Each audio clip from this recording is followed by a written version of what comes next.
and welcome. This is Oldmanpoole. I'm jumping into another M19 draft here today. I do want to say before we start, this is my last week to take my survey, so if you want to get in on that and help me out, I'd really appreciate that. I'll put a link in the comments and the description below. But yeah, take a stance on whether you'd rather just see Magic Arena or Magic Online videos. Survey shouldn't be real long, only about 6 questions, and it helps me out a lot, so thanks so much. Out of this pack, we've got Regal Bloodlord, maybe? This don't have a real exciting rare, unfortunately. Regal Bloodlord's kind of awkward because it is a 2-colored card, but it is, I think, the most powerful card in the pack by a fair margin. I do like Gallant Cavalry fine, Gravedigger's pretty good, Boggart Brute's pretty good in the aggressive deck. I could see the correct quote-unquote pick out of this pack just being the Brute, but I think I'll take Regal Bloodlord. I really haven't had the chance to put the late game deck too much, and I think it is sweet, and this is one of the better payoffs for it, so I could even see that being quote-unquote correct. I think it's probably close. Ooh, man, so this pack, on the other hand, is kind of a house. We've got Sai, Master Thopterist, which I think is quite good if you're in the artifact deck, although you have to be pretty invested into it. I actually haven't seen Sai in play, so that estimation may be incorrect, but the effect does seem powerful. We've got Vinemare, though, which is stupid. Like, this card just wins games kind of out of nowhere. And we've got Luminous Bonds, which is really quality removal and goes along with the Regal Bloodlord. Ooh, man, you know, I'm really tempted by the Vinemare just because I've seen this card be so stupid. If you get any sort of Aura, Oaken Form, or goodness, if you get the +1/+0 and unblockable Aether Tunnel, Vinemare just ends the game on the spot. But I think I'm going to take the Luminous Bonds. It goes well with the Regal Bloodlord. Vinemare is not a super fun card to play with, and Luminous Bonds I think is quite good. Ravenous Harpy's also in contention, although I think it's a little bit worse than these other cards. Strangling Spores is also pretty good, but Luminous Bonds is better. Alright, and we're rewarded with a Fel Spectres. I mean, we've been pretty lucky, actually, with our first couple of picks working out well with Regal Bloodlord. Now, on the other hand, there's an Electrify and a Shock in this pack, which is actually kind of crazy. Those are both, I mean, Shock's maybe kind of bad in this format, but it's still Shock. This card is very efficient, and Electrify I think is one of the better removal spells. Luminous Bonds is probably still a little better. Fel Spectre is good, but I'm honestly tempted just to take the Electrify here. This is a little bit of a signal third, I think. I mean, it's possible someone took like a Murder and like a Rare out of this pack, and it doesn't actually mean that much, but this is some good red at this point. I think I'm going to take that. Fel Spectre is good. I will miss having it if we end up in white-black, but Electrify is pretty high impact. Okay, well, so we have a little bit of a choice again. We can take Strangling Spores and commit more firmly to our black-white plan, which I think is probably fine. The alternative in red is just not that exciting. I do like Draconic Disciple a lot, but that not only commits us to red, but red and green. Could take that just because it's the highest power level card, but I think Strangling Spores is good enough that we probably should just take it here and just enjoy the solid removal. Child Knight is good in the lifelink deck, Invoke the Divine is as well, but Strangling Spores is good. Neither of these red cards are really as powerful, so just keep taking powerful cards, and hopefully we end up with a good deck. So Take Vengeance is solid, Vampire Neonate is very good with Regal Bloodlord, Dwindle is very good, Marauder's Axe is powerful if you're more beatdown. There's a Boggart Brute, which would go well with the Electrify Luminous Bonds plan. Kind of want to take Neonate. I mean, Take Vengeance is also in consideration. I think this card is better in a slower deck, and if you're playing Regal Bloodlord, odds are you're trying to play a little bit more for the late game, and Take Vengeance does a fine job there.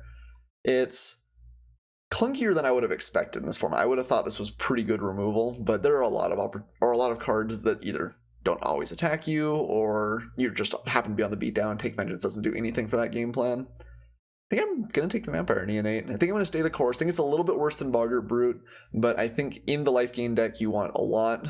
So let's take the Neonate here. A Phylactery Lich is kind of a long ways off.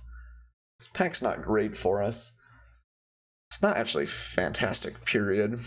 Actually haven't seen this card in play. I'm not sure if you really can realistically make it work. If you do put it on a hard-to-kill artifact and your opponent can't answer it, the Lich can just kind of steal games on occasion, but you have to be pretty heavy into black, too. I don't really know what I want, though. I could take Foul Orchard just for the chance of maybe splashing. Mind Rot is fine. It's kind of matchup dependent. I think it is good in some matchups. Lockstone Linebreaker is really unexciting. Havoc Devils is pretty mediocre. I think I'm just going to actually take the land here. I'm not sure that there's a whole lot of chance we end up doing something like this, but if we get like the 2/3 Death Touch Archer, we'll be happy to have it. Oh man, we could have had the Vine-Mare Aether Tunnel all that time ago. This is actually a little bit concerning, because it feels like our white and blacks may be drawing up just a little bit. There's no way Vine-Mare comes around, so I don't think grabbing a speculative Aether Tunnel really does too much for us. Could just take Aegis of the Heavens. This is kind of a bad combat trick, but I think a lot of decks want to have like 1 or 2, and it's not that much worse than something like Mighty Leap. It is worse, though. I think we're likely to get that. I really don't know what I want. I guess we'll take Aegis of the Heavens. Mind Rots, again, not terrible. Well, okay, on the other end of the spectrum, we have Make a Stand. This is a very good combat trick. It's like Aegis of the Heavens, except for it hits everything on your team, but Indestructible and +7 toughness are not all that different, and they both give +1 power. Make a Stand has been pretty impressive to me. I think let's take that here. Hired Blade, I guess, is kind of in contention. Okay, and there's a Daybreak Chaplain. That's actually another fairly good card for this deck. Cinder Barrens, I guess, would be another splash land. I think we're just gonna take the Chaplain. We're trying to make the white-black deck work. Oh wow, Ravenous Harpy actually came around. That's a pretty good sign. This is not the deck where it's probably at its absolute best, but this card is pretty high impact. It's a reasonable sized flyer that sometimes your opponent just cannot deal with and gets to kill them. And it kind of makes you... It either draws a removal spell or makes all the removal spells worse. Wow, there's a lot of good green. Giant Spider this late and a Thornhide Wolves? Green hasn't seemed like absurdly open to me. Have I been missing something? I really cannot believe that both of these are in there. I guess we're going to take the Wolves. It's kind of speculative. I guess maybe if we open like a green bomb, we'd try and shift colors. Pyromancer and Child Knight being in this pack are both a little bit of a signal. Bristling Boar pretty late too. This card has also impressed me a little bit. Yeah, okay. Well, you know, we actually have some reasonably good green cards here. But I think our start to white-black is not nuts by any like stretch of the imagination, but isn't bad either.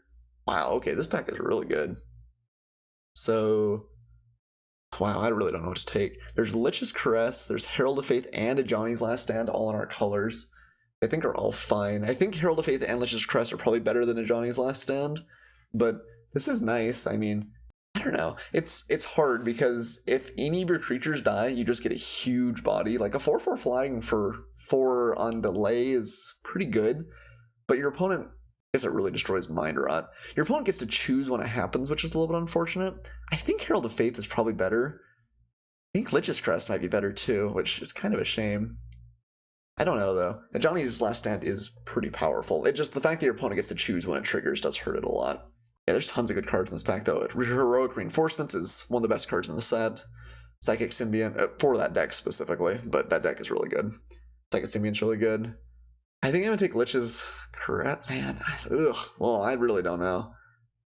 I think I'm gonna take the Caress. Man, that's hard though. So, this pack, another handful of pretty good cards. We've got Starcrowned Stag, although it is worse in this deck. I think that might be, quote unquote, the best cards in these colors. Got Liliana's Contract, which I think is better when you're a little bit more aggressive. I played this a handful of times in this format, and losing 4 life is not nothing. But we do have a random set of cards that help us gain some life along the way, so probably Contract ends up being okay. It's great in slower matchups. Might get sideboarded out in some of the faster ones, but I think Contract's pretty good. And another Heroic Reinforcements. That's painful. Some deck's going to be really, really good. I think for us, we've got... Admirable Endurance has actually impressed me a little bit. I think it's probably worse than Rise from the Grave or Starcrowned Stag. It's interesting. Stag is really a very, very good card, but I'm not sure that this sort of controlling, slowish, removal-heavy deck is trying to win that way, so it may not be at its best. I mean, it's never going to be bad. A lot of times you play it on turn 4 and you remove like their bigger blocker and still can crash in for 3 or something. That's not nothing. Rise from the Grave is better against control decks as well. We're a little bit heavy on 5s right now, but like a slower, more protracted game, we Lich's Caress their bomb, bring it back. That's pretty good. I think I'm going to take the Rise from the Grave. Again, some red-white deck is really getting hooked up here. Well, there's the Poison-Tipped Archer, and we do have the splash land for it. Seems okay to me. Again, we're passing another Stag. Yeah, man, the red-white deck just looks stupid open at this point. Oh, man. I think it would have been hard to give up our black after pack 1, though, especially with, like, the first pick Lich's Caress. But, yes, someone's getting hooked up, and that deck is very good. Okay. Man, this pack is nice for us, though. I'm actually not even completely sure what we want. Angel of the Dawn is highest power level, probably. It's not at its best in this deck, since we're not going super wide, but I think it's still going to be very, very good.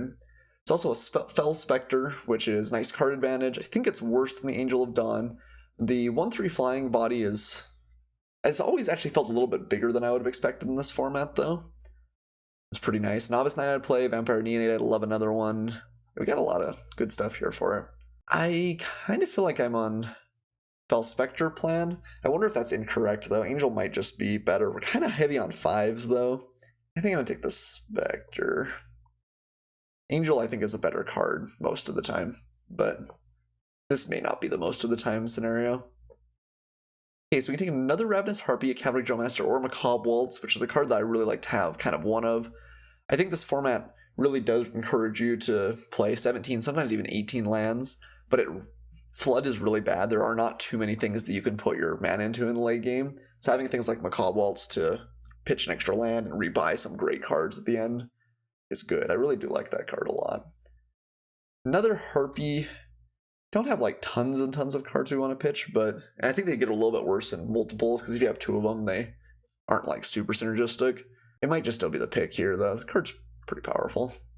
Stone Cold, nothing for us here. I guess we'll take Revitalize.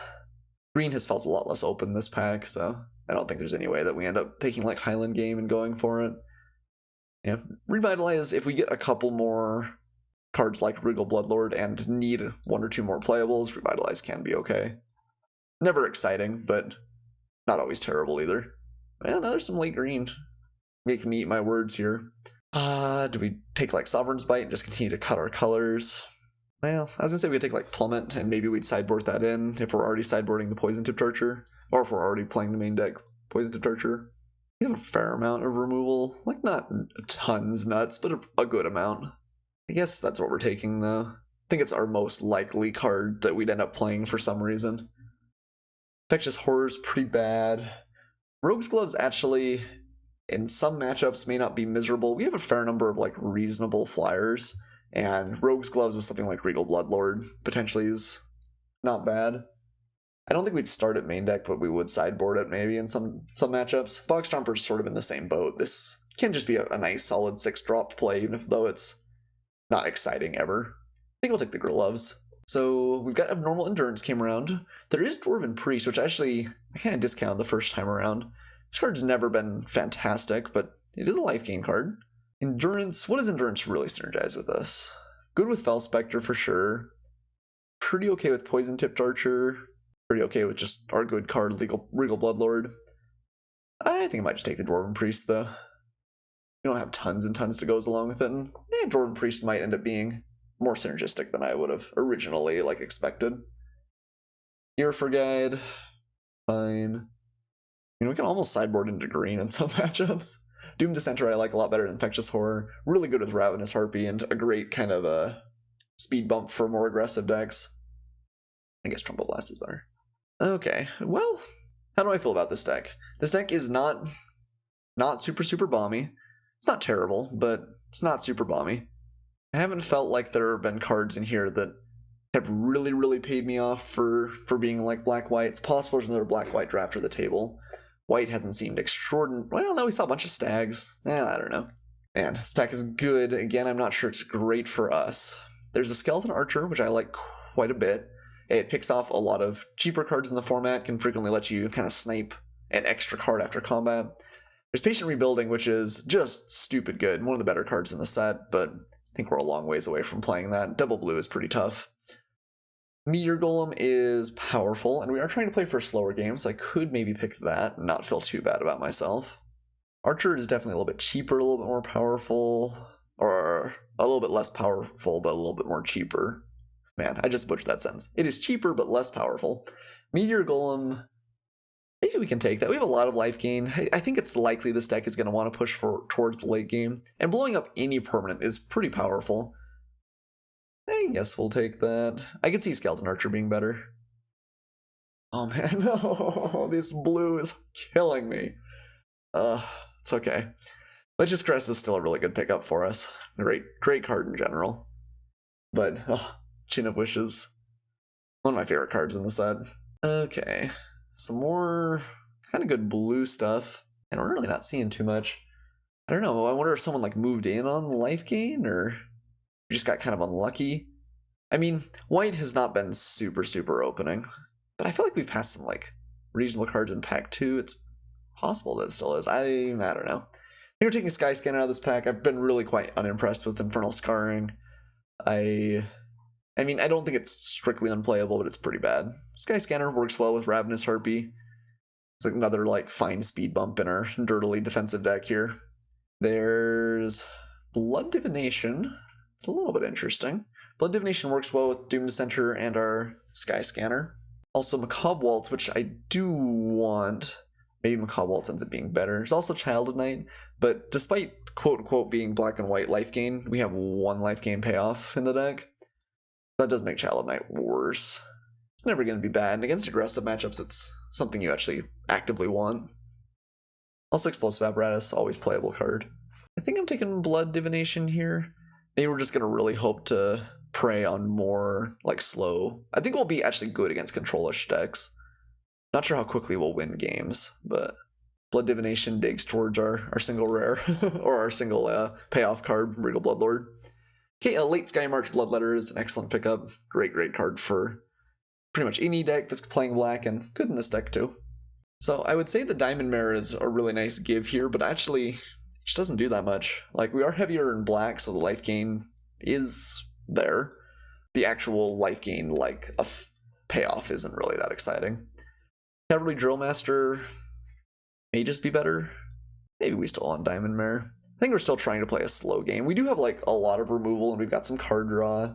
Despite not being super synergistic, this deck might be like fine. Maybe we take Diamond Mare. I think it's probably better than Swift Club. I think Drillmaster is actually a little bit close, but okay. Well, here's our Macabre Waltz. I really don't think I can delay playing it any further here. Mighty Leap would be an upgrade over Ages of the Heavens, but I think I really do want a Macabre Waltz. I feel like this is like the 3rd or 4th Gutter Snipe I've seen too. Maybe it's the 3rd. I feel like I've seen a lot of those. That could have been a pretty sweet deck for somebody. Well, yet another Ravenous Harpy. I guess we just keep taking them. The 1-2 flying beatdown game plan. It gets so much worse in multiples. Because you only have so much fodder to throw to them, but I guess it's still okay. Duress is maybe fine. Maybe we're not going to play 3 Ravenous Harpies anyway. It is a sideboard like fine card. Maybe we take the Duress here. I think we'll probably play 2 Harpies. 3 just starts to feel kind of excessive, and 1-2s don't do that much. Okay, Explosive Apparatus, not bad here. So another late Giant Spider and Thorn-Eyed Wolves. It's funny, I feel like the signals were kind of there, but maybe we were taking cards that just weren't all that powerful, all that high impact. A lot of good cards in this pack, because it's felt like all the other colors have shown us things that are exciting, but no, actually another Foul Orchard at this point seems good. So we can play both of those and then play the Poison Tipped Archer and just feel pretty okay. Poison Tipped Archer plus Ravenous Harpy is a payoff. Like, that will kill opponents. Artificer has 2 hits at this point, but still pretty bad. I think we'll take it though. I don't think it's real likely it ends up making our final cut. Alright. And here's our deck, such as it is. I am not overwhelmed. I feel like I would have liked to see a couple more big payoffs, but this deck is like a fine control deck too. Do I want to play Aegis of the Heavens? We could just play Make a Stand, that's probably fine. Don't really like Hired Blade much, it's okay. Probably cut that, probably cut Aegis of the Heavens. We're down to 24 at that point.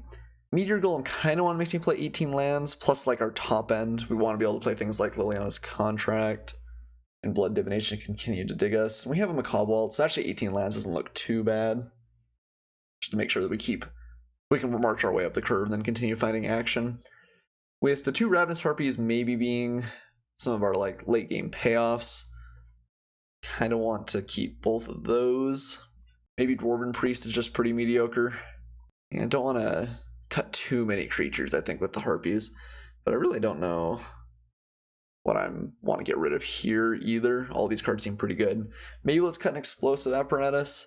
Maybe it'll get sideboarded in some matchups, but there are matchups where like just 2 damage to anything isn't actually that good, like where Shock is just kind of mediocre, and this is a worse version of Shock.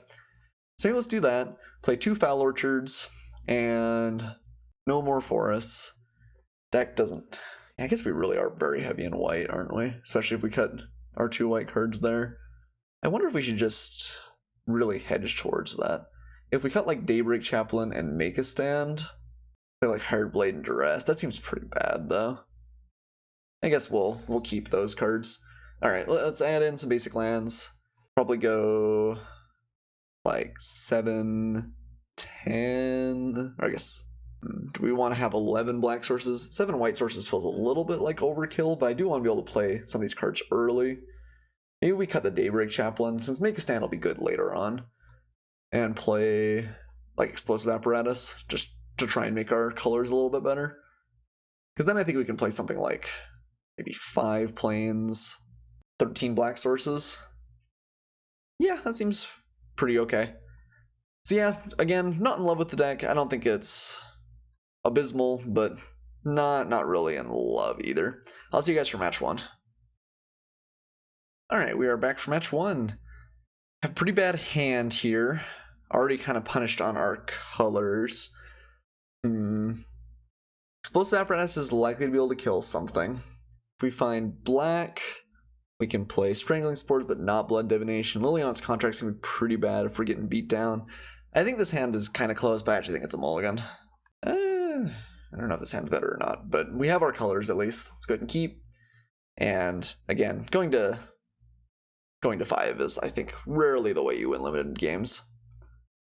Okay, well, Vampire Neonate's pretty good. Maybe I actually shouldn't have played the Foul Orchard. I was already planning to play that card, I guess, before I drew it. But having the Neonate out and then maybe starting to drain a little bit earlier is maybe not bad.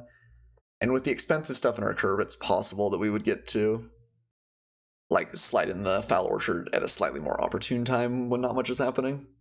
So opponents start off with Druid of the Cal. Green-white is usually enchantments. Okay, Suspicious Bookcase is interesting.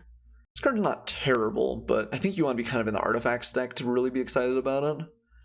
Okay, we're just going to F6 here and use the Vampire Neonate. So we do have Neonate plus Bloodlord. That's one of the better single-like combos in our deck. Okay, sure. If we're taking 1 from the Druid of the Cal, and that's all my opponent's got on turn 4, that probably is a good omen. Still don't have another play here. We've been pretty slow, but some opponents probably got like a Dreadmaw or something at this point, I would think. Wow. Are they just super flooded? They could have kept a hand with like these 2 cards and been, you know, if I draw anything, it gets better. Okay, well. Yeah, nothing. Crazy. Okay, so we'll continue to drain. Entertainingly, we're actually winning this race. My opponent probably doesn't have anything in these colors that deals with Bloodlord immediately. They'd have to play a big threat and then like have a Rabid Bite. And even then we still have like Rise from the Brave and Macabre Waltz. I think we're just gonna run it out here. And maybe we just get to swarm our opponents with bats. Okay, they got something. Gasbark Twins. Fair enough. So we got Luminous Bonds that answers that pretty cleanly. We are now only 1 mana away from Meteor Golem too, so I feel like we're doing okay here. I think we do have to take out the Gasbark Twins. I don't really think anything else is realistic. Let's go ahead and swing with our Regal Bloodlord. And plan on making a bat and drain our opponent a little bit next turn. Well, we didn't do too much, my opponent didn't do... Oh wow, we have another one. Alright. That's legit. Use our Neonate. So we want to find another land so we can Meteor Golem. Okay, we missed here. Wait. Oh, at the beginning of each end step. So I have to use this before the beginning. Oops. That was completely my bad.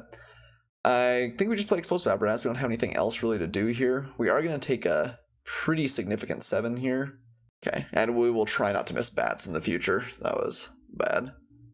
Yeah, the beginning of the end step. It's not whenever. It's once per turn. So, marginal misplay. I guess it's good to learn that early on in the series. Ooh, okay, well, Meteor Golem will be good if we find the land. You do have to find the land in a pretty serious way here, though. 10-10 trample is bad for our health. Yeah, okay. So I guess we'll use the Neonate now. Just don't want to use it before the end step. Okay, so we've got... we can probably still take one more hit. Okay, Basilisk is fine. Okay, we get a bat this time. Land? Come on, give us a land. Land off the top. Let me wreck my opponent. Nice. Okay, so we're just going to slam the Meteor Golem and not look back here. Rest in peace, Mr. Twins. And we even have a Rise from the Grave to buy it back. Doesn't seem so bad. Well, if we had our other bat, we'd actually have a 3-turn clock. As it is, we have a 4-turn clock in the air, but that's alright. So if my opponent wants to swing, I'm pretty happy to trade the Daggerback Basilisk, since Macabre Waltz and Rise from the Grave both work pretty well bringing back a Meteor Golem. And I think my opponent's probably going to try and trade. That is fine with me. Cool, sweet. Little 2-for-1. My opponent is out of cards. So Make a Stand doesn't actually change our clock, really, right? This brings it up to 5. I guess with Explosive Apparatus it does. Do I want to use Meteor Golem right now? So let's see. We make a bat with Neonate. My opponent goes down to 6 here. And then we've got Lethal with Make a Stand and Explosive Apparatus next turn. So we could just sit on our hands and make sure that Regal Bloodlord survives. We can always Rise from the Grave Meteor Golem if my opponent gets like a big flying defender. So I think we're just gonna swing here and wait. My opponent is top decking. Yeah, Suspicious Bookcases look pretty bad in this matchup. So my opponent just looks like kind of a big ramp deck, playing a couple of copies of Gaspark Twins, which is solid. Johnny's Last Stand. When a creature or planeswalker you control dies, which I don't think we actually have to kill anything, probably. Yeah, it's pretty bad actually as a last card here. Okay, yeah, we'll go ahead and block. Opponent hasn't given us any indication. They didn't use Suspicious Bookcase, but there's nothing they can really sneak through here. And we use our Neonate, and should just have Lethal here, I think. Well, I think we drew kind of the best 2-card combo we have in our deck, so that's pretty nice. Okay, and my opponent has conceded. I guess we had Lethal with Vampire Neonate on board, so we didn't have to show them anything else. And we are playing green-white enchantment ramp sort of stuff. Don't think any of these cards look fantastic. Duress I don't think is good. Rogue's Gloves would have been fine that game, but maybe even a little bit win more. I don't think we're going to change anything. Okay, pretty good hand here. Have all of our colors. We have a 2-drop and a 3-drop, and those even synergize fairly well together, so let's go ahead and keep. Ooh, and Poison Tipped Archer? Yeah, this is going to be a pretty nice curve out. If we bump up the Ravenous Harpy after the Poison Tipped Archer's in play, we get to get pretty good value out of that. We do have to draw a land, and kind of want to draw lots of lands because we do have the Meteor Golem eventually, but it's feeling pretty okay. So my opponent wants to swing a Druid of the Cal. I'm just not going to block here. Looks like... oh, they didn't even swing. Interesting. Is there anything flash that I can think of that really ruins our day? I guess we're not attacking anyway, so... just play the Harpy and pass. Yeah. My opponent may have just missed that they maybe could have attacked. Although maybe that's true. They maybe didn't want to give us a 2-2. I think most of the time cracking Doom Dissenter is actually a plus side, but perhaps not always. Okay, let's play our Poison Tipped Archer and then swing in with Ravenous Harpy. Oh, oops. We actually do have to tap this for green. Details. I'm not going to use up the Doom Dissenter just for free here. I don't think it's worth 1 point of damage. When we could be making our Ravenous Harpy bigger. So this turn, if we... okay, my opponent's got something big, we may have to Luminous Bonds it. Probably have to Luminous Bonds that. But then we get to crack in. I also have Fell Spectre, which I think I'll have opportunities later. We want to crack the Doom Dissenter and make the Ravenous Harpy a little bit bigger. We will have an extra mana. We can maybe decide that at the end of my opponent's next turn. But I think for now we're just going to get rid of this threat. I think we are a pretty good matchup against a heavier ramp deck, since we have a good amount of removal in this deck. And a lot of times they're playing cards like Druid of the Cal that don't matter except for to get things like Colossal Dreadmail out a little bit earlier. So they end up having fewer threats and removal. It hits them harder. Yeah, there's Gaspark Twins, which we do not have an answer for right now. Poison Tipped Archer can, like, chump trade with it. Do we want to make our Ravenous Harpy bigger? I don't think that the Dissenter is going to be getting in anytime soon. I think I'm okay with that. We get to get my opponent for a point of damage, then the Harpy just gets a little bit bigger. So we could make a stand to keep the poison-tipped archer alive, or we could just concede that it's going to trade with the Gaspard twins, and that's not the worst. We can play Fel Spectre and just jam. We're a couple turns away from Meteor Golem. Could play Liliana's Contract. We play Liliana's Contract, we go down to 16. My opponent swings in. If the archer trades, that's okay for us. If they haven't answered the archer, I guess maybe Liliana's Contract finds us something else. None of these options actually look fantastic for us. I think I kind of like this. Play the contract, take 4. Okay, now we have like Lich's Caress to answer the Gaspard twins. Yeah, that feels cleaner than what I was thinking. I think I will still try and trade away the poison-tipped archer. We're going to have other targets for Lich's Caress, I imagine. And it does mitigate 3 of the 7 damage. My opponent has something like Make a Stand. I really want to get it out of the way before Lich's Caress, too. Okay, opponent at least looking like they're going to allow the trade. Looks like they do. That's fine with me. Again, I think it's likely that my opponent has other big threats that we want to hit with Lich's Caress. And I'm feeling pretty okay about this. They just play like another twins. We get to start laughing all the way to the bank. Yeah, feels pretty good. Okay, so we have 6 mana. I think we're just Lich's Caress and swing with the Harpy. We could eat the zombie and start getting in a little bit faster. We could also like Rise from the Grave. Their twin, nah. Well, actually, maybe that's not terrible. If my opponent had a trick, they would have used it last turn. That lets us keep the Lich's Caress in hand. Maybe that's better. We still have Meteor Golem, although if we draw 1 land as well, and we are at a low enough life total, if my opponent like draws a trick or something, it might end up being kind of bad. Although, if my opponent swings with the twins, we actually, having the Gaspard twins of our own play, if they don't play anything before combat, they probably can't kill us, and that means we get to crack back. Yeah, let's just Rise from the Grave. This feels better. Like, my opponent has to be really, really wary of us just killing them if they swing at the twins. Gonna go down to 9. I think there's not a 0 chance we have lethal next turn, or at the very least that we get to kind of stall their offensive. Okay, Drew to the Cal. Great card, but less good on turn 8. More Drew to the Cals. Okay, well, is all the blockers in the world. Okay, no attacks. So if we Lich's Caress now, kill off the Gaspard twins, we swing. My opponent realistically has to chump block the twins. Seems okay. We're kind of out of cards. They've got 1 left. We could just play Fel Spectre and grab their last card. Continue getting in with the Harpy and just play a little bit slower.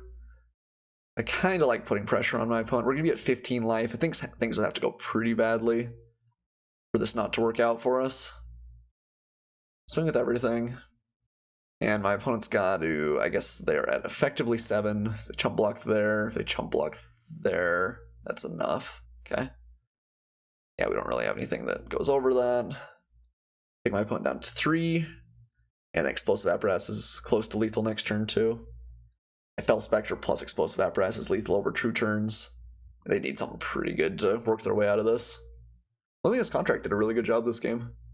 Again, really good in the slower matchups. Ooh, Thornly Tent's powerful. I have lethal on board though, so I guess let's just go for attacks.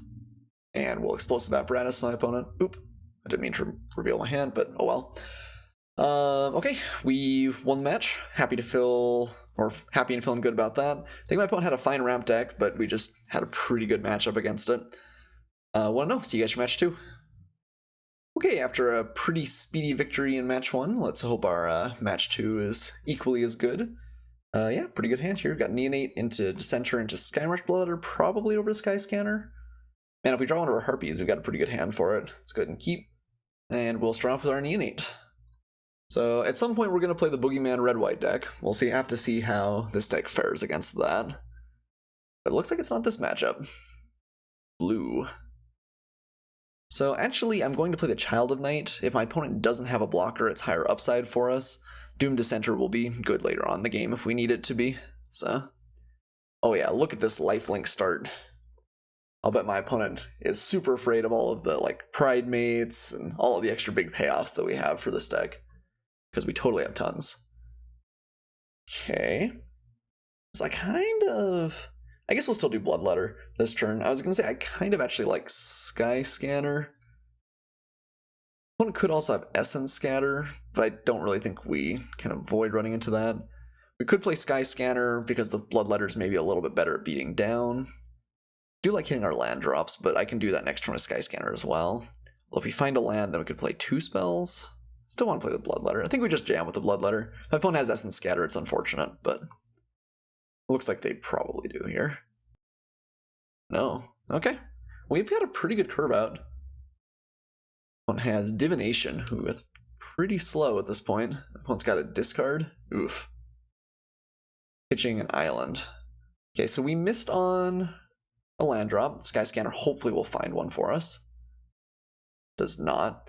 We have Blood Divination. If we hit another land, we can go the distance with that. But we are stalling out a little bit here. Opponent's down to 13, though. I have to imagine their hand got fixed a little bit by the Divination. They probably have a turn 4 play.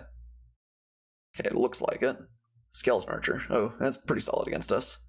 So it's a little bit interesting on whether they kill the Child of Night or the Sky Scanner. Okay. I think there's a pretty strong argument for the Sky Scanner since the flying beatdown is incoming. Okay. So now I'll probably play Diamond Mare plus Doom Dissenter. And then plan on Blood Divinationing on the Doom Dissenter next turn. We could Blood Divination the Sky Scanner now, but I think the 1 point of flying power is not irrelevant. Let's choose black for our Diamond Mare. Play Doom Dissenter. And pass back. Well, this Vampire Neonate has so far done nothing, although it's possible that we get my opponent down to something like 4 or 5, and then just turns into a clock, which is pretty nice. I have to imagine they've got some pretty good plays, though, here. Yeah, like Aerial Engineer, although no artifact yet. Yeah, we're still beaten down. Okay, I found a land. I think we're going to use our Blood Divination on the Doom Dissenter, so I guess maybe we just want to do that first. I don't think there's anything we draw, but I guess I don't think my opponent's going to interact with us either, so let's do this. And a bunch of lands. Rise from the Grave is not looking fantastic at this point. That's alright. My opponent goes down to 7. We're close to lethal here. My opponent's really got to get an artifact out for the Aerial Engineer. They could have like the Golem, although I think they probably played that first last turn had they had it. Looks like they just got kind of flooded here. Okay, Omen Speaker, fine. Opponent scries 2 to the top. Okay. I've got good draws incoming here. Luminous Bonds, fair enough. Okay, so we stall out a little bit. We still do 2 damage a turn. Interesting. So my opponent is offering a trade here. I really don't care much about the Diamond Mare, unless we draw exactly Regal Bloodlord. We could Rise from the Grave the Scales Archer for 1 more point of damage at one point, maybe get my opponent. I think I'm not super unhappy with this, honestly. I don't think there's anything for 1 blue that ruins our game plan. Ooh, Strangling Spores.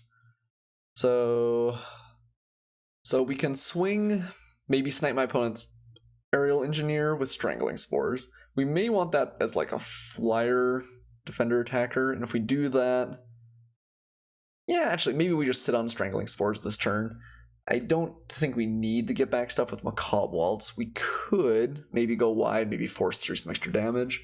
My opponent plays like 1 creature next turn, and they're still everything's getting blocked on the ground. I think I just want to get in with Sky Scanner and the Neonate here.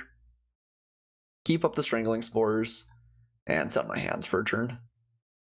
Macabre Waltz, I think I'd just much rather get something back like Sky Scanner. We could Strangling Spores our own Bloodletter and Macabre Waltz it back. That's probably getting a little bit too fancy, right? Yeah. Alright. We'll just pass here.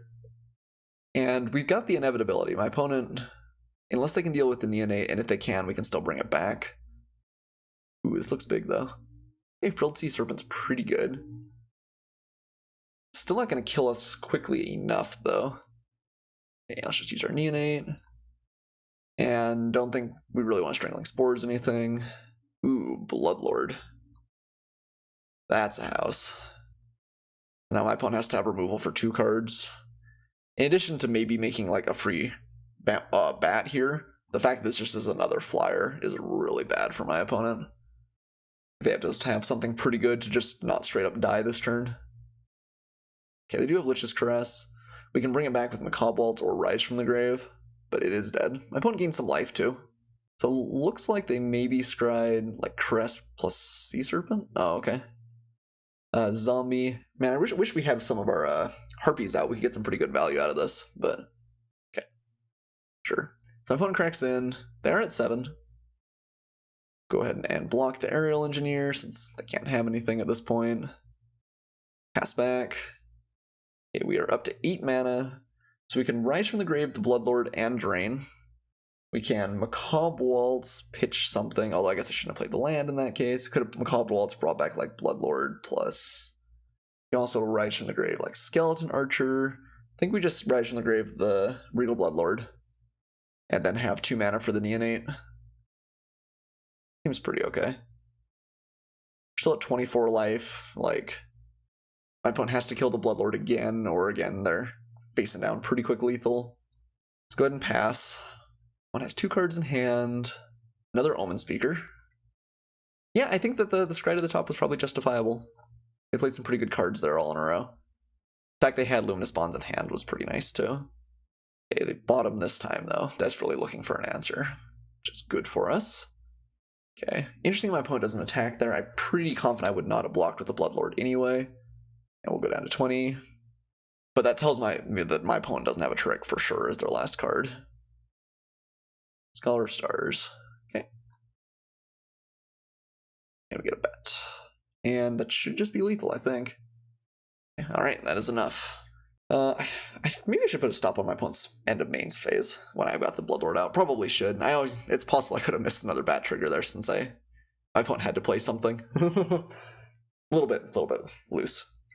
Okay, so blue-black splashing for white control. I feel like our deck handles control not badly. Don't think, again, any of these cards are exceptional. Rogue's Gloves. Anything look bad in our main deck? I think I like pretty much everything. Harpy would have been great that game. Like the removal, Bloodlord did its job. Like the card draw. Yeah, I don't really think I'm changing anything. Okay, another pretty reasonable hand. It's a little bit do nothing. If we draw like a bunch of lands, it could not be fantastic. But Sky Scanner is going to get an extra free draw. Again, this is another hand that gets great if we find a Harpy. Let's go ahead and keep. Let's start off with our Foul Orchard. Okay, Liliana's Contract is kind of nice insurance against flooding out here. We do need to find white at some point, although white is only a little bit more than a splash in this deck. We're pretty close to mono black. A Field Creeper looks really embarrassing against Doomed Dissenter. Lich's Crest isn't bad. Okay, now I'm starting to say maybe we need to find some lands. We're drawing a couple of really good, pretty expensive cards. So, my opponent did have some artifact synergies. It's possible they just sit on the Field Creeper here. They get like an Aerial Lieutenant, that was called? The 4/4 flyer into play, that's pretty good. Inspire Sky Scanner, and we're just gonna sit on our hands as well. Come on, land. Give me that sweet land. Nice. Yeah, if we can just kind of play this slow and end up playing a couple more lands and hitting Liliana's Contract, that's going to be pretty good. 2 Lich's Caress already in hand. Looks like my opponent is, yeah, missing on land drops over there, so... Feeling pretty good. I mean, this deck has looked pretty solid, better than I expected, but my opponents also have had a lot of, like, kind of not great draws. I guess the ramp deck, the first draw for the ramp deck was pretty slow. Yeah, I don't think we're playing anything here. Okay, yep, get that sweet drain. I'm glad that missing on the drain in our first game didn't actually end up mattering. Oh, humanity. Alright, Skeleton Archer, you got me. It's okay, eventually we get to Macabre Waltz, Sky Scanner back, then who's the real victor there? Okay, so we can play Liliana's Contract. It's a little bit awkward though, because if we do, we're actually discarding. And I guess we'd be discarding 2 cards, like, that's kind of a lot. We could just Lich's Caress the Skeleton Archer. That feels a little bit meh. I would rather be hitting bigger, scarier stuff. We could contract just for the filtering, and probably find some good action off of that. I think I'm probably just going to use Caress, though, here. It's not fantastic, it's very premier removal, but I think that the 2 cards that we get out of Liliana's Contract, is that actually better than Lich's Caress? It might not be. On the other hand, we also get the Skeleton Archer out of the way, which is not nothing. We're gonna Lich's Caress here. Okay, and continue to sit put. Vampire Neonate does get quite a bit worse when your opponent's struggling with land, because while it does give you potentially something to do, a lot of the time you can't activate this and something else. Okay, Snapping Drake's pretty good. Blood Divination. So we can Divinate on the Doom Dissenter. We could also Lich's Caress away the Snapping Drake, but that leaves us with no removal in hand, which is kind of scary. I guess Blood Divination's not bad. We could even follow it up with Macabre Waltz on like Sky Scanner and Doom Dissenter. Sure. Draw some cards. A lot of cards. I think we will Macabre Waltz. Like, getting these two back isn't fantastic, but it does give us some stuff to do, and we don't need all these lands, so. Okay. Sky Scanner plus Make a Stand also does beat Snapping Drake. Well, we've got all of our card draw engine, we just have none of our beef in the deck right now. Like, that's the 3 card draw spells we have, yeah. Sure, we'll block for the Field Creeper. We're going to be able to bring back something that would trade well with it, but actually, given my opponent's potential synergies with Field Creeper, I don't think I hate the trade there. Ooh, Patient Rebuilding. Okay, well, that's a clock. So let's see, we start losing 4 cards a turn, so we have 6 turns, assuming we don't draw with Liliana's Contract. Guess let's start off with Sky Scanner. We may have a tough time beating that, though. Okay, Diamond Mirror plus Doom Dissenter, I guess? Yeah, we're not real good at killing our opponent quickly. Okay, and my opponent gets to draw cards off of it. Patient Rebuilding is a legit card. Oh, well, kind of wish we kept Macabre Waltz, although we didn't know about it at the time. But we lost Regal Bloodlord, which is one of our better cards. Sure. And yeah, my opponent really just has to play the Dirtle game now. And we're under a significant amount of pressure. Okay. Another land's not great. Do we need to contract? We might. It does cut off like a whole nother draw for us. But how are we winning this game? We're winning this game by finding like Meteor Golem, probably. Or maybe Rise from the Grave on Bloodlord. That's probably too slow, too. I think Meteor Golem actually might be our out. In which case, I think we need to contract as soon as we can. So I guess let's do that right now. If we find Meteor Golem, we're not out. Okay, go down to 14. Golem? Okay, we found the Golem. It's pretty sweet. I think we just swing with everything here. My opponent wants to use the Explosive Apparatus. Probably wouldn't use Make a Stand. Well, I might consider it. We're still going to not have too many turns to come back. My opponent didn't draw off Patient Rebuilding, which is nice. My opponent has nothing better to do with the apparatus. They might use it. Okay. We'll just play our Explosive Apparatus, I think, in that case. Don't really want to discard. Drain for sure. Okay, next turn we have Meteor Golem. We're going to be down to 9 cards at that point. Hopefully my opponent doesn't get to draw too much here. Okay, they drew 1 extra card. Hit some good stuff, but did not hit our Rise from the Grave, which is important, I think. Divination doesn't do too terribly much. So Meteor Golem comes down, blows up Patient Rebuilding. We use Explosive Apparatus to kill the Snapping Drake in a couple of turns. Still keep on the beatdown. Can't go too low, or Vampire Neonate threatens lethal as well. Okay, another land. We have 7, 8, could have 9. So we can't do both, but I think we need to get rid of the Patient Rebuilding first, for sure. My opponent has counter magic, we lose, but can't do too much about that. Can't keep anything else up. Yep, I think this is just the play. Alright, Meteor Golem, save us from the rebuilding. I have faith in you. Woo! Kind of our one out. And I guess maybe we should have swung first. Give my opponent the hint of fear. We take hits from Snapping Drake. Do we want to use Sky Scanner to block? Let's see. We take that. Actually, with Explosive Apparatus, then we're just starting to die awfully quick. I think we actually do want to jump block. So we have 9 cards in the deck. That's not a huge amount, but it's not a small amount either. We have still a good removal spell. We have Fell Spectre. Rise from the Grave would obviously be pretty great. Opponent's at a pretty reasonably high life total, but it's not impossible that we like stabilize on board, and if we get something like Rise from the Grave for the Bloodlord, we probably are winning at that point. It's close. My opponent's got 5 cards in hand. Like, Patient Rebuilding did some great work for them. Snapping Drake gets in. We're just gonna block, kind of begrudgingly, but don't want to take the extra damage. Okay, Aerial Engineer's pretty good. That's gonna have to get Lich's Caressed. Okay, so we've got 10 mana now, so we can Explosive Apparatus plus Lich's Caress. Caress the Aerial Engineer. Gain some life. And use the Explosive Apparatus to kill the Drake. Do we just do that main phase? Doesn't feel terrible. Yeah, I think we do want to kill. I could play the Fel Spectre and try and like make a stand in the future to interact with the Snapping Drake. Maybe we want to kill the Neonate. At least give my opponent the fear that we could kill the Neonate. So we do have Strangling Spores to finish that off too. I mean, that's not terrible. We gained a considerable amount of life just then, so... Yeah, I think I actually am just going to kill the Neonate then. Okay, opponent's down to 16. We're doing okay. We're doing okay. My opponent, again, still has cards in hand.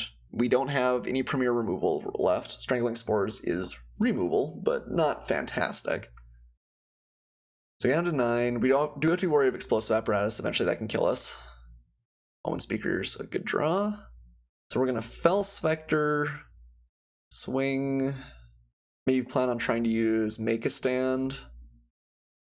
Okay, take Vengeance on the Meteor Golem. Good card. Ooh, Rise from the Grave. I like me a Rise from the Grave. So what exactly do we have in our graveyard? I think I'm still just want to get the Regal Bloodlord with Diamond Mare. That is pretty nice. Okay, so do we need to kill the Snapping Drake? Becomes the next question.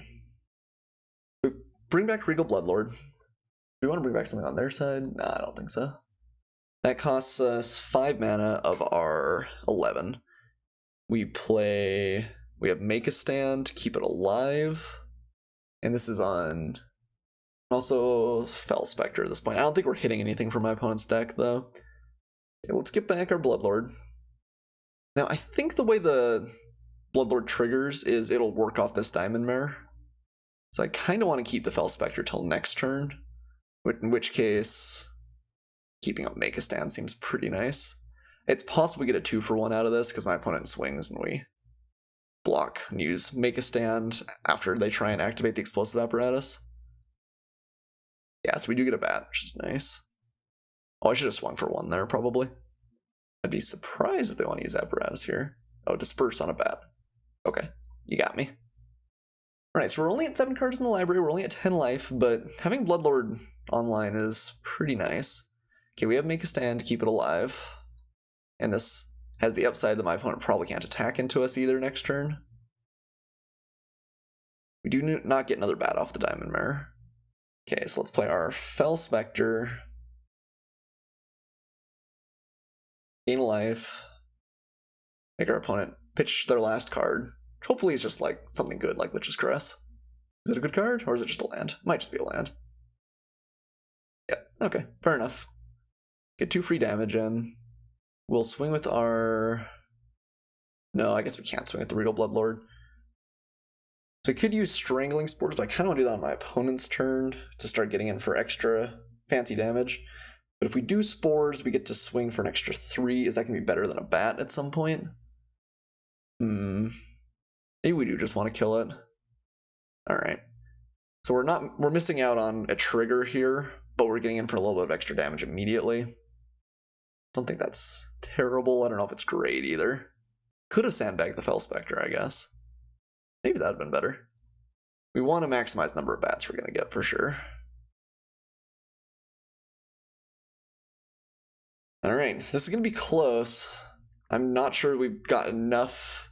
I mean, we're both top decking and I've got a much better board presence than my opponent does. But we only have 6 cards in hand and we don't have a whole lot of offensive oomph. It's not nothing, but it's not tons either. What do we still have as draws in the deck? Vampire Neonate's definitely a great draw, which we have not hit yet. Ravenous Harpy's not bad. Yeah, Harpy's kind of scary. And just any black spell that we draw or get to play is pretty good too, because it keeps the Regal Bloodlord going. So just kind of swing with our flyers. Getting with the zombies not real great. We could sacrifice in response, I guess, but then they could shoot the Harpy, and I guess we sacrifice something else. But they can just block it too. It doesn't actually do anything swing, so. The Harpy's nice though, because at some point we can just go for like an Alpha Strike with it. Turn all of our unattackable like zombies and diamond mares into something. That's a pretty good draw. Scholar of the Stars also pretty good for my opponent. 3/2 that makes another card is nice. I think we're clawing our way back into this though. It's close. Also can't ever F6 now because of the stupid Ravenous Harpy, but Double Explosive Apparatus means they can kill the Bloodlord. They can't do it this turn. What are they killing? A bat? Oh no, okay. Sure. We're just gonna sacrifice the zombie, I think. Sure. So now we have 7 damage in the air. So we could sacrifice a bat and kill off an Omen Speaker, make our Ravenous Harpy a little bit bigger. It's not that much different unless my opponent has something like Lich's Caress, which we might not be beating anyway. Kinda don't hate that. So like block, block. And that means we're much less likely to die on the ground. Well, I mean 1 point of damage is only 1 point of damage, but that's okay. Let's eat a bat. And Neonate's pretty great. So we play that, get a trigger for the Bloodlord. Surprised my opponent used the Apparatus to try and kill off Ravenous Harpy, given that they could have killed Bloodlord. Yeah, I think we're very much in the driver's seat here. We're not going to have a lot of cards left in hand, but we've got 3 blockers. We're still at 14 life, or we've clawed our way back up to 14 life. Yeah, it was a grindy game, but yeah, managed to pick it up. Cool. 2-0, feeling good. It always feels good to be able to beat something like a Patient Rebuilding. I'm very happy with the choice that we made and using the Liliana's Contract to dig for Meteor Golem. Because I think this game definitely could have ended had I not gone with that. So, cool. Thanks for watching. See you in Match 3. Alright, Match 3 all comes down to this. We've got a trophy on the line, lots and lots of prestige and honor and personal self-respect. We've got a decent hand here. We are a little bit light on lands, but we can play Poison-Tipped Archer. If we get to 4, we've got Strangling Spores, Lich's Caress, and the Archer. If we get to 3, at the very least, we can use the Apparatus. And we are in the draw, so I think this is a fine keep. Well, let's see what my opponent's up to. Okay, cool. Looks like we're not going to have to deal with the red-white Ultra Beatdown matchup, which I think that our deck will do well against a lot of decks, and I think that is one that will not do all that well against. So happy to see my opponent playing a forest here. So green-white can often mean auras, which can be pretty fast as well. They have not had either a 1 or 2 drop to really load up with an aura, so I'm feeling good about that. Okay, I'm going to play Explosive Apparatus here. Definitely could argue that I should have played the Apparatus the turn before instead of playing the Foul Orchard. Getting the tap land down is nice, and Explosive Apparatus was likely to be our turn 2 play, or we'd have something better. Like if we drew a Diamond Mare or Doom Descent or something, we'd probably rather play that. Ooh, opponent got 3 color shenanigans going on. I'm not really sure which direction their main one is. So it is worth noting we do need to... Oh no, that's a lie, never mind. I was going to say we need to find another black source to play the Poison-Tipped Archer, but we have a small interest in hand. Yeah, not much to see here. We'll pass the Explosive Apparatus up. Plan on playing the Poison-Tipped Archer next turn if my opponent continues to pass. So my best guess at this point is it's actually like red, green, big stuff and splashing for planes, although Druid of the Horns. Okay. I wonder if I just should kill that. We have 2 removal spells in hand. Getting the Poison-Tipped Archer down first is a little bit tempting to try and gain some extra life off of it. But if my opponent successfully hits an aura on this, it's fairly bad. I mean, we 1-for-1 ourselves, but I guess it's a 2-for-1 because I'll be playing an aura. I wonder if we're better off waiting on aura or just getting rid of this. I think it's unlikely they're going to have another target as good as Druid of Horns, and since we have another removal spell and a Poison-Tipped Archer in hand, I kind of like just removing this so they won't get value from the beast, and then we've got a good chance of 2-for-1ing them down the road. So I think we're just going to Strangling Spores here. I don't want to wait until my opponent casts it, because I don't want to give him a 3-3, I don't think, here. So we're just going to make a nice clean trade. Druid of Horns, I think, is one of the better cards for the Auras deck, if that's what my opponent's doing. Okay, Forest. Looks like no play. It's kind of a surprise. Okay, I think it's likely my opponent's got removal here. Not sure whether white or red is their secondary color. If they're playing red, I'd rather not get like Poison Tipped Archer electrolyzed, but we could just run it back. We do have Macabre Waltz at some point anyway. We could play like a Sky Scanner and set for Blood Divination. But I think even if the Archer dies, the upside of having it in play is pretty high if we can get like Sky Scanner online and then Blood Divination, or just have a threat on the board is pretty good. I could see playing something more expendable here, because I don't want my opponent to use their mana effectively, but they did not have a removal spell anyway, so that works out not too badly for us. Dreadmaw seems likely. Ooh, wow. Never mind. So Palladium Moors the Ruiner, Flying Vigilance Trample, and Hexproof until it hits us. Okay, that is a reason to splash.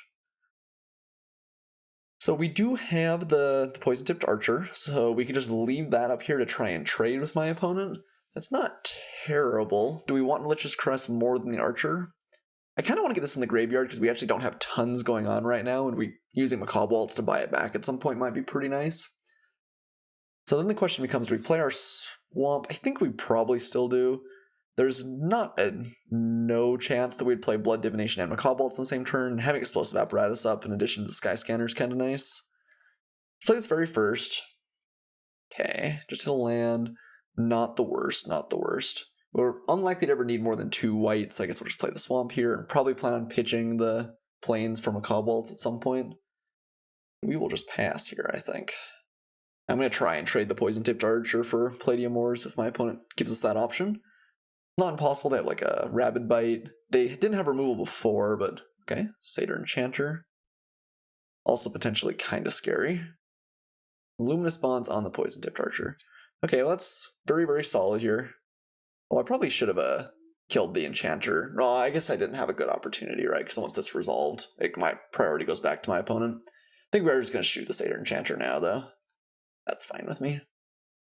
So my opponent gets a draw off it. Not bad. We take a bunch of damage, and we are going to have to Lich's Crest this away. On the other hand, we now have a great target for our Blood Divinations. That's not the worst. Opponent's deck looks pretty good.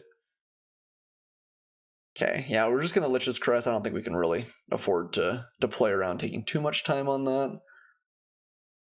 When my opponent's got a scary big Elder Dragon in play.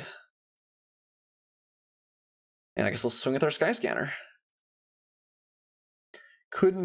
No, there's no reason to Macabre Waltz at all. And can't Blood Divination yet, so we'll sit on our hands. Plan using the Divination probably on the Poison Tipped Archer next turn.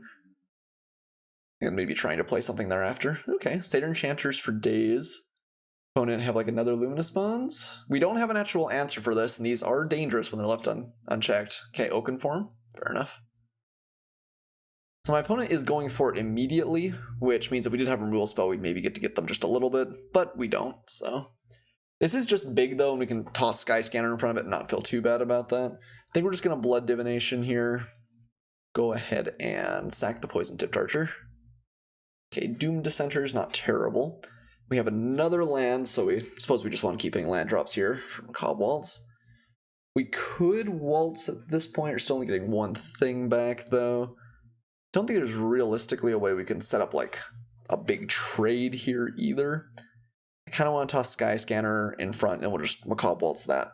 The Sky Scanner and the Poison Tipped Archer back after that. But we don't have anything to do this turn, so I guess we'll just flood the board. And opponent's deck looks good. If they have like a Trampling Aura or something here, we're in trouble. My opponent has drawn a couple of extra cards off these Satyr Enchanters, and Palladium Moors and Druid of Horns pretty effectively ate up removal. So this is... like, my opponent's card quality's been really, really high so far. Uh-oh. I'm scared. Knightly Valor. Okay. Well, Poison Tipped Archer is still an answer baseline, but it's getting kind of scary. Okay, so my opponent's got a 7/7 Vigilance that we're going to have to chump block for quite a while going forward. Okay, Talons. Okay, so still don't really like doing anything other than just chump blocking, I don't think, but we go down to 10. With the poison-tipped archer in play, we go down to 5 thereafter with a block. I think that is our best line still. We might... Yeah, the problem with Vigilance is now we can't even get in with the Child of Night. This is going to be a tough line. Okay, let's Macabre Waltz, bring back the archer and the Sky Scanner, and pitch a Plains. And then we've got Swamp, play our poison-tipped archer, green, black, so play our Sky Scanner.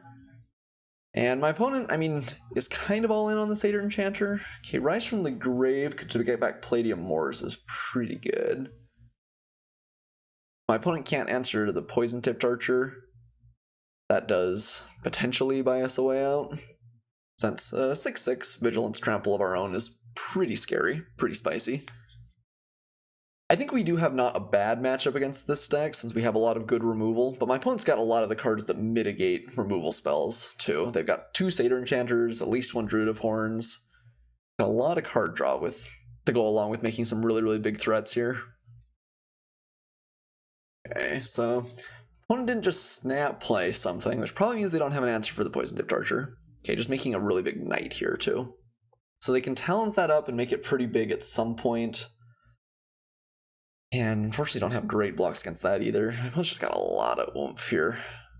Okay, well, we'll trade away the Poison-Tipped Archer. And I guess probably Doom Dissenter and try and maybe set up for a block on the Knight at some point. Palladium Wars will be big next turn, but I really don't want to trade it for a Knight. Yeah, I think this is about as good as the line gets, though. So my opponent gets back Talons of Wildwood. We get a couple of triggers, I suppose.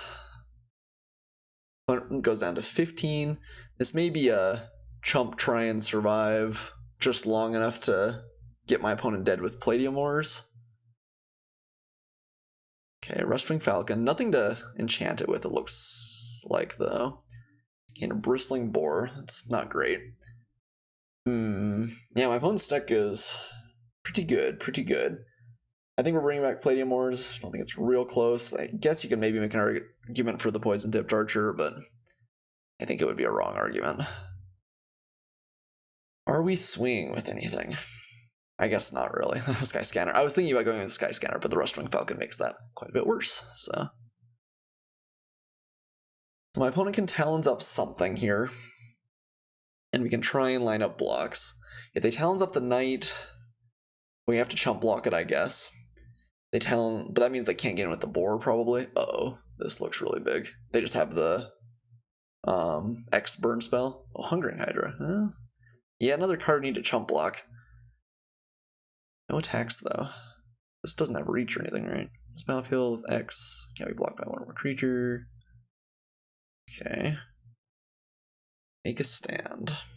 So let's see, if we make a stand, get in with like Child of Night. Make a stand is kind of an interesting draw. That's true, this card's 4 colors now, it's kind of funny. So we swing with Palladium Wars and Sky Scanner. My opponent probably blocks Sky Scanner. We get in for 7. They go down to 8. These 2 on their own are not enough to kill the next turn still. If we swing with Child of Night, we get to go up to 8 mana, or 8 life. Which means then we could, like, block. We're dead, though. Rustwing Falcon. Although Rustwing Falcon's dying in that argument. Rustwing Falcon isn't dying. I guess we don't want to use Make a Stand. We still use Child of Night, I think, actually, for a chump block. I don't think we swing with that, but we swing with probably Sky Scanner and Palladium Wars and try and make a stand for a little bit of value, I think. We are definitely going off the assumption my opponent just cannot have anything here. We could just go with Palladium Wars and keep Sky Scanner back, and maybe Make a Stand ends up being pretty good just to, like, rebuy chump blockers a whole bunch for a turn, gain some life off Child of Night. What are the odds that my opponent blocks Sky Scanner? Probably pretty good, right? They're not blocking Palladium Wars. So is sniping that actually better? I think actually waiting and Make a Stand later on is going to be stronger. We can never convince my opponent to swing with the Rustwing Falcon for some reason. I mean, we would get to go for lethal. Having Make a Stand defensively is probably pretty good. Yeah, I think that I like sitting on it here. My opponent can get back the Talons of Wildwood, but other than that, it doesn't have tons and tons of trample. It makes one big Hydra, but we can throw a bunch of cards in front of it and stay alive. And if they're putting on the Hydra, that means like Bristling Boar and the Knight can't get by Palladium Ores very well. Oaken Form. Okay, that's big. Can't do too much about it. This could still be kind of a fragile deck, although my opponent's got... Yeah, this looks pretty good, if I'm being honest. There's still the problem with Auras decks in general, that sometimes you just draw too many Auras or not enough threats and things go bad, but I think if we can't take down this match, we're going to have a really tough time going for two. 2 in a row. Okay. Spreading out the threats as much as possible here. Sure, trying to keep Palladium Wars from getting us. Opponent does not swing with Rustwing Falcon, I imagine. Probably just gets in with everything. Okay, so we have 2 things that don't have trample, 1 thing that does. Can we try and snipe something here? We put Palladium Moors in front of, I guess, the Hydra and kill it, probably. And try and strand the Talons of Wildwood. Put that there. We block like that. We double block there. Kill off the Knight. Kill off Hungering Hydra. Gain some life. And I think putting as much toughness as possible in front of the Knight's good. Yes. Okay, so Make a Stand's going to be pretty good here. We're not dying, right? Because this isn't trampling. This isn't trampling. We're going to gain 3 up to 8. And we're blocking 3 damage. So we go down to 5, I guess. Let's go ahead and go and block. Yeah, Make a Stand was a pretty good draw. Okay, so we block like that. Like that. Like that. We Make a Stand. Kill a bunch of stuff. Sure. Alright, and actually, do we have lethal in the crackback? Because my opponent went for it. So my opponent blocks there, takes 4. Block there. Actually, we think we have lethal. 4, 5, 6, 7, 8, 9. They block there. 9. Okay, yeah, let's just go for it. Wow. Yeah, actually, that Make a Stand ended up being even better than I expected. And it was pretty good on baseline. Whoo, man. Managed to steal this game off the power of Rise from the Grave into Make a Stand. This is, I think, going to be still a pretty tough matchup, though. It says, well played, GG.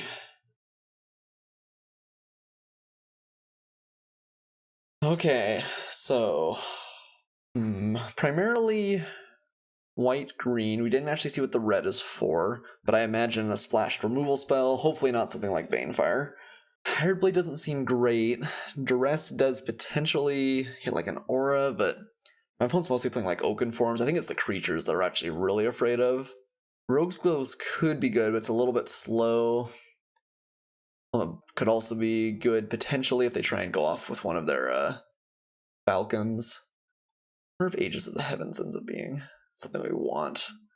Or like Daybreak Chaplain. Anything seem bad in our deck? Liliana's Contract could be good or bad depending on how aggressive my opponent's start is, but maybe that's a cut. I feel like there's a little bit too much Dirtle in our deck, so that might end up being just one Dirtle too far. Could maybe cut Blood Divination. There are some good targets. My opponent did show us the Luminous Bonds, so probably don't want to do that. Especially with Macabre Waltz. Liliana's Contract's tough. Because I could definitely see this card just like winning the game for us in some situations, and I could see it being the 4 life just being too much in others. I think it's good still, though. I think I'm going to play that going forward. My opponent didn't have a real aggressive start that time. Hopefully they're not playing too many of like the Hawks, and they're just a little bit slower, in which case I'll be happy to have Liliana's Contract. So a lot of talk for no sideboard, but opponent's playing first. I think marginally worse than our last hand, but we still have a lot of removal. Diamond Mirror's a 2-drop's not terrible either. Let's go ahead and keep. This card could gain us potentially like 6 or 7 life, which is not nothing for sure. Poison Tipped Archer, a great card, but also very, very difficult for us to cast. I would much rather just find some lands, I think. Opponent has not hit a creature the first couple of plays, though, which is nice. Hopefully their hand's just full of auras here. Let's play black and pass back. So unlikely to have a play next turn. Do want to find lands. Opponent's got that natural Tron again. Sweet, sweet, sweet. Cool. Did find another land. Not quite green yet. This has been a great time to play one of our dual lands, but that's alright.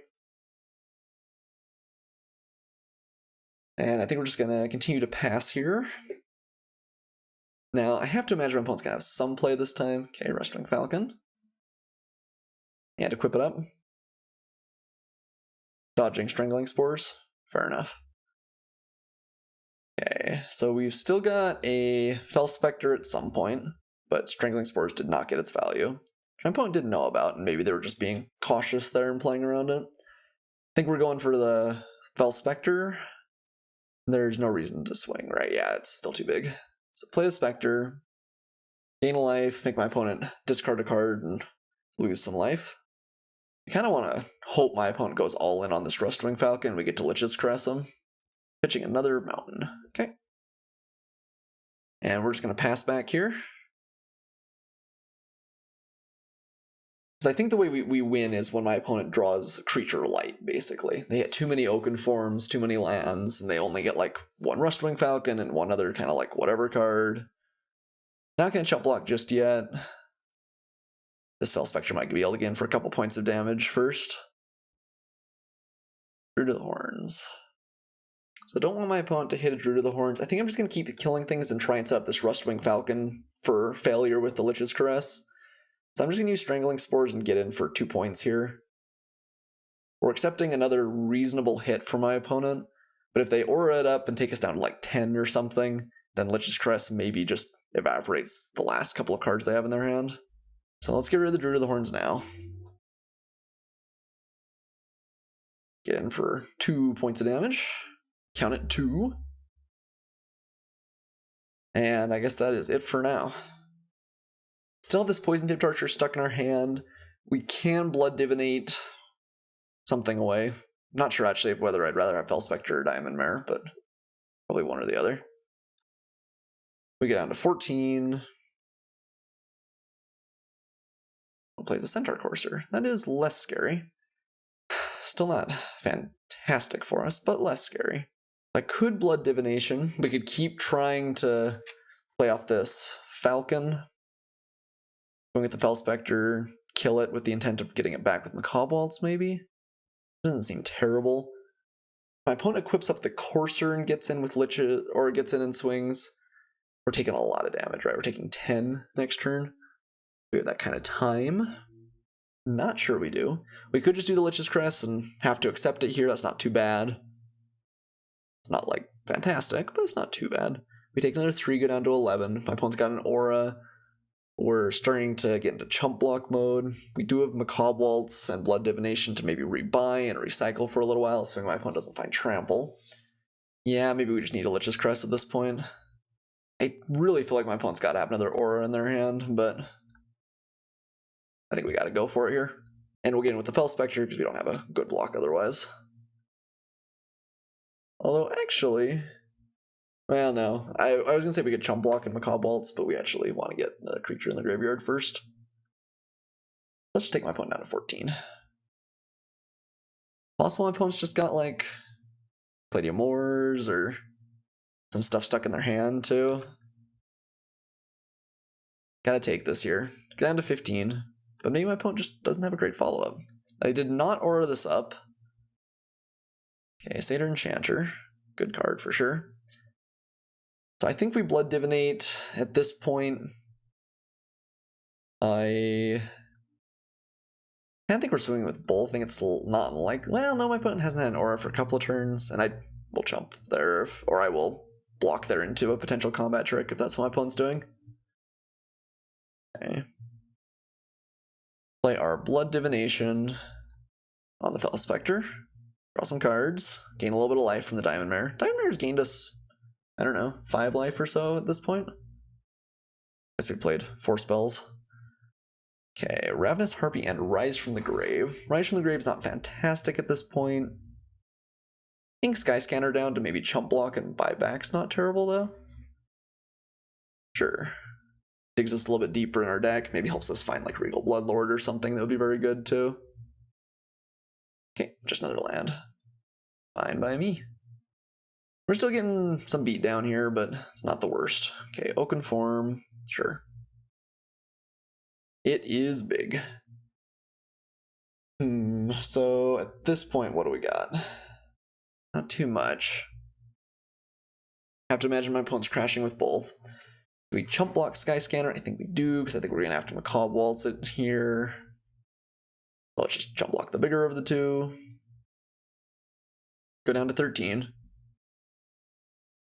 As long as my opponent doesn't have trample, we do have a lot of recursion. We can make a lot of like bad chump blockers in this deck. So we Macabre Waltz, we have 5 mana, we replay Fell Spectre, it's not fantastic. We replay Skyscanner and Ravenous Harpy if we find... No, we have to pitch land to pull that off. Could pitch Poison Tipped Archer and Rise from the Grave it. It's actually not terrible. And keep the land. Okay, let's swing with our Diamond Mare. Play Macabre Waltz, get back our Fell Spectre and our Skyscanner. Gain our free life. Diamond Mare doing a good job in this sort of weird racing scenario that we're in. We'll discard the Poison Tipped Archer. Replay Skyscanner. With the intent to probably just toss that in front of something again. And actually, do we want Skymarch Bloodletter? Skymarch Bloodletter races a little bit better than the Ravenous Harpy, at least on baseline. Next turn, we're going to play Rise from the Grave, maybe Fell Spectre at the same time. If we play Rise from the Grave, we kind of want to be able to play Ravenous Harpy, but I guess Bloodletter's the same. Yeah, I guess I should do the Bloodletter. We're having a lot of like incidental ping damage, like a lot of 1/1s. Fell Spectre's done 2, Skymarch has done 1. Like we've had a lot of random little life gain here, and we're picking my opponent down. I'm still not sure I'm ready to say that we're in a great spot, but things aren't terrible either. I could definitely see us putting together a random victory off Fell Spectre and make a stand and just some random flyers.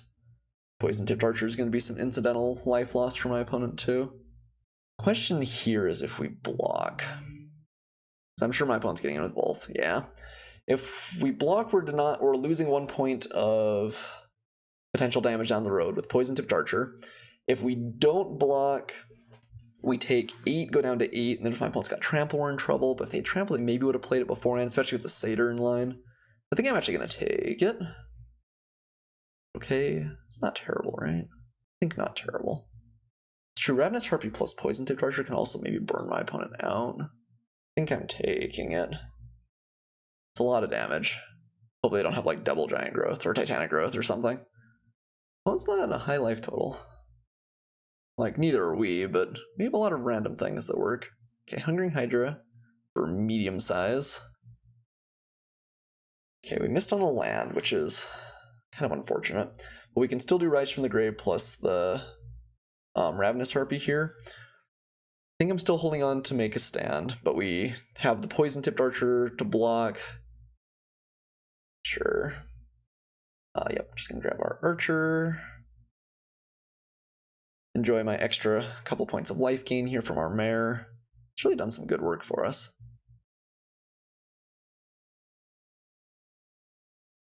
Play our Ravenous Harpy. And again, we're still just kind of operating under the assumption that we're not doing too bad as long as my opponent doesn't have trample to get through here. So I could leave Skyscanner back to chump block now. That leaves us with the potential for Ravenous Harpy to do a lot of damage with the Poison Tipped Archer, but I think we're going to have to block with the Poison Tipped Archer anyway, so makes it less good. So if we block the Satyr Enchanter, do we need to chump block somewhere else? We're doing 2 with that. 4, my opponent is down to 5 from all of that. Make a stand I think might be necessary with the Harpy. So I think we're taking a lot of damage next turn. That's going to have to be okay. Again, any like removal spell gets bad for us. We can use Diamond Mare for sure. We can use Ravenous Harpy if we have to. I think we just need to force some damage. This next turn, this is 7 if all of our flyers are alive, and then Explosive Apparatus or Fell Spectre is enough. And Poison Tipped Archer, some incidental life loss as well. We have a lot of, like I said, a lot of just like little poking, needling effects that are getting my opponent closer to dead. They do know about the Fell Spectre, they don't know about Make a Stand and Explosive Apparatus. So they know they're kind of at 6. They know with Ravenous Harpy we can go for blood. But I'm not sure that... I mean, I guess it depends on what's in their hand. They're still just smashing with everything on the ground turn after turn, I'm pretty sure. So if the Harpy, if we have to use the Harpy to block, Make a Stand doesn't quite do it for us. Like, we can't quite kill next turn. No, although we'll lose stuff for the Poison-Tipped Archer, so that probably is still enough. Yeah, I think... I'm cautiously optimistic. My opponent could still have something really solid here. Even just like a Rabid Bite maybe ruins our day a little bit, but... we can go the distance. We're not out of this. Alright, opponent going to combat. And again, I think that my opponent has a pretty easy attack step. Yeah, no reason not to just attack with everything. And I guess we're tossing Diamond Mare in front of one of these creatures, just to play around something like +4/+4. And actually, because we kind of want to trigger 1 life loss as well, because then that's 4/7, even without Fel Spectre Apparatus. So I think we block like that, and say that's good enough. Good. Probably only take 3. Okay.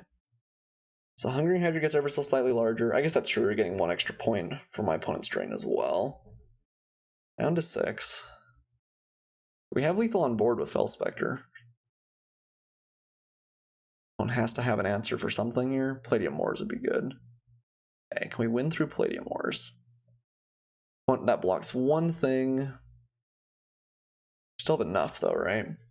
My opponent blocks there. We Make a Stand for 2, 3, and then Fel Spectre finish the job. It's pretty good. My opponent does have cards to discard. I guess we get Explosive Apparatus too. Okay, I'm gonna go ahead and attack with everything. I can't think of anything going wrong here. Opponent definitely obliged to block. We will Make a Stand.